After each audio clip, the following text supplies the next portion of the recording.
shpërblimi i atij që fton në rrugën e Allahut një thirrje që prek zemrat. Ndonjëherë, veç një fjalë e vetme mund me ndryshu një jetë.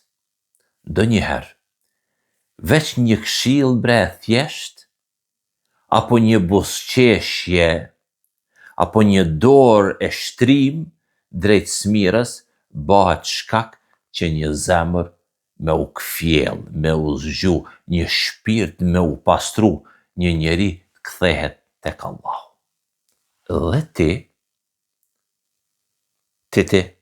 pa e dit hiq, pa e dit fare, shkruan me atë fjalë fatin e përjetësisë tënde.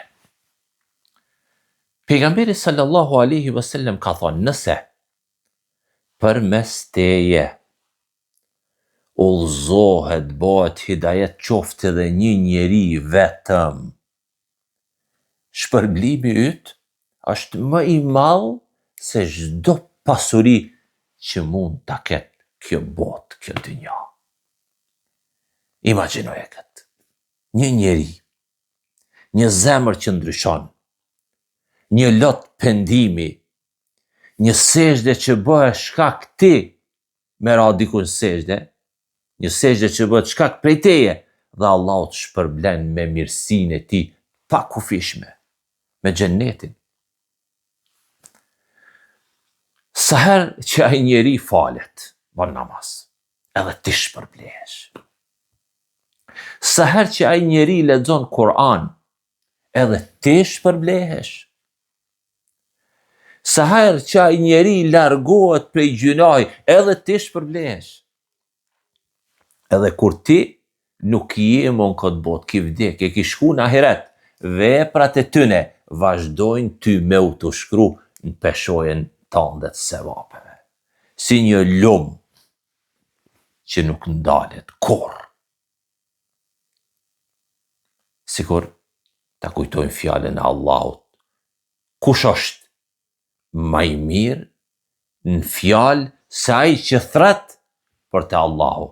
Shikoj ajetin 33 të surës Fussilet. Kush është më i mirë në fjalë se ai që thret për te Allahu? Kjo do me thonë, nuk ka fjalë më të bukur,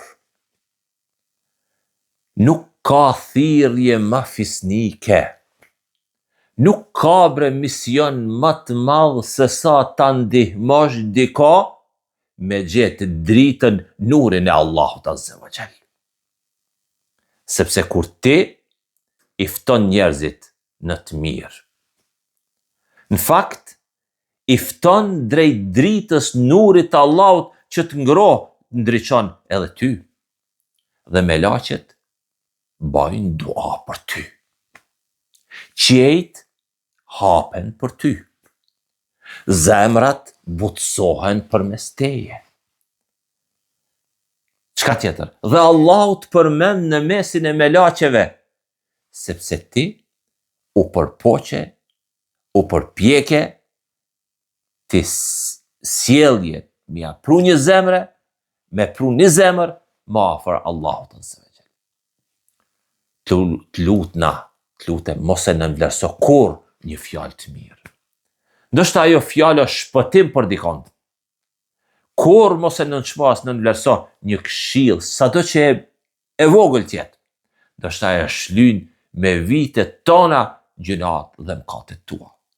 Mos e nënvlerëso një hap të vogël drejt bamirësisë, mirësisë dhe të mirës. Ndoshta çaj hapi vogël çon ty drejt xhennetit Allahut. Fto, thirr në rrugën e Allahut me butësi. Fto, thirr në rrugën e Allahut me dashuri. Fto, thirr në rrugën e Allahut me zemër të çiltër, të pastërt, sepse zemrat nuk hapen me forcë, por hapen me dritë, nurin e Allahut. Dhe Allahu e di më së miri se ku sjell dritë, nur në zemrat e robëve të tij. Allahu të baft prej atyne që sjellin dritë, thuj amin. Allahu të baft prej atyne që fjalët i shëndrojnë në udhëzime, thuj amin. Allahu të baft prej atyne që zgjohen në këtë botë duke i bë njerëzve më të mirën. Dhe zgjohen në këtë botë, në botën tjetër ahiret, duke e pa shpërblimin që as nuk e kishte mendu, e as nuk e kishte ëndrru.